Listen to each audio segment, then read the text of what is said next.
sa nabubuli. At kulang din ang mga guidance ng media.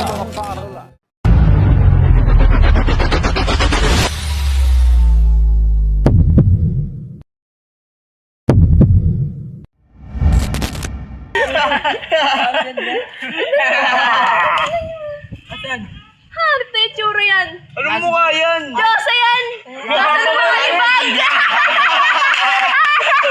Mukha mo ba yan?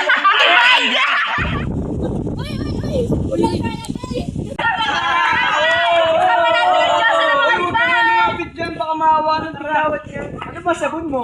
Baka di ka nagtatamol. Baka naman bareta.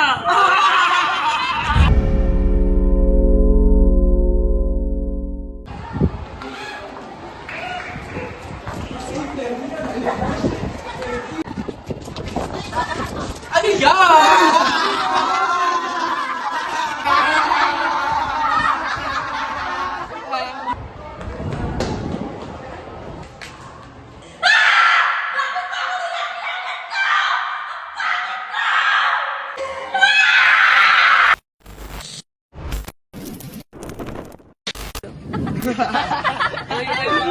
Mga pre, oy, alam nyo ba, yung classmate natin pangit, drop out na raw. Oh, Si Camille? oo. Pwede, wala na tayo pagtitipan yan. Eh bakit nga ba nag-drop out? Si Ella kasi laging binubuli Uy, eh. bakit ako? Kasalanan ko ba na naapektuhan siya sa mga biroan natin? Tsaka hindi natin kasalanan na pangit siya, no? Diba? Grabe pre, no? Hindi ako makapaniwala wala na si Camille. Kaya nga eh. Oy! Oy, Libag! Si Camille ba yun? Oy, Libag! Oy, Camille! Tarantado. Paano ako mananalo kung di ko sila papatayan? Hoy, magpatulog ka naman. Uy na nga si. Ano nyo ba? Si Camille, grabe, di na siya nagpakita. Ano nangyari? Di ko rin alam eh. Duman ako kanina dun sa may bahay nila. Walang tao, tapos wala na rin yung lola niya. Kahit nga ako sis eh, nakakaawa, laging nabubuli at napagtitipan ng mga yun. What if may masama nang nangyari sa kanya? Grabe kasi ugaling nila Freya eh. Oo, lagi na lang nabubuli ni si Camille. Laging ganyan yan sila.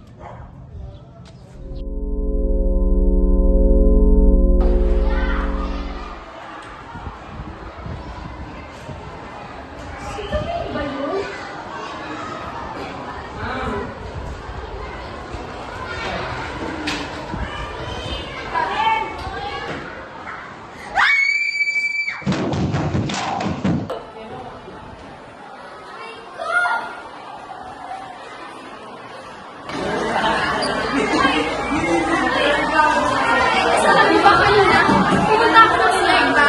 Tapos sabi ko nila si Camille. Eh, di syempre si Camille kasi nakakala ko nag-drop out na siya. Tapos pagkakita ko doon, nagulat ako kasi naka-face-to-face sa aking ganyan ko sa kaharap namin. Tapos ayun na nagkita ako sa hagdan. Ako rin, nakita ko rin siya ba naglalaro ako ng model? Araw-araw impyerno ang buhay ko dahil kay na Freya. Paulit-ulit nila ay pinamumukha na pangit at maitim ako hanggang sa hindi ko na kinaya at nag-drop out ako. Pero hindi doon natapos ang lahat. Ang bawat pagpupuri nila ay bukulit bilang sarili nilang parusa.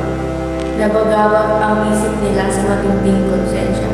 Nakikita at naririnig nila ako sa paligid at akala nila namumuto ako. Ngunit walang mundo. Ang lumalaman sa isip nila ay ang sarili nilang guilt, isang halusinasyon dulot ng psikologikal na epekto ng ginawa nila sa akin.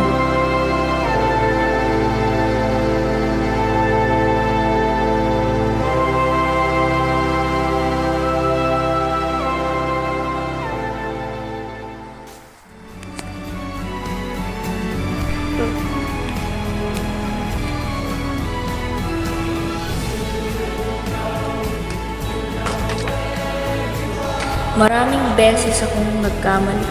Ilang ulit na sumablay ang pag-make-up ko. Nagmukhang katawa-tawa at halos sumuko na ako. Pero hindi ako huminto.